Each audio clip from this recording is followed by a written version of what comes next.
बिस्मिल्लाहिर्रहमानिर्रहीम। आज 18 जनवरी है, बरोज़ बुध।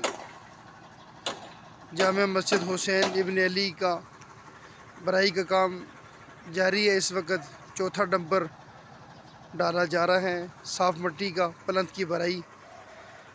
अल्हम्दुलिल्लाह ये 6 प्लाटों पर मुश्तमिल जामिया मस्जिद है और ये सारी जगह दारुल उलूम की है। इंशाअल्लाह आने वाले वक्तों में यहाँ अज़ीम शान दारुल उलूम और स्कूल तामीर किया जाएगा। यहाँ पर आर्ज़ी तौर पर नमाज अदा की जा रही है। ये सारी जगह दारुल उलूम की है। इंशाअल्लाह अज़ीम शान दारुल उलूम तामीर होगा और गरीब बच्चों के लिए यहाँ स्कूल होगा इंशाअल्लाह। और इसके साथ साथ ये सारी जगह मस्जिद की है और मस्जिद के इस वक्त प्लंथ का बराई का काम जारी है। अब आपसे गुजारिश है मस्जिद के साथ ताअमुन फरमाएँ।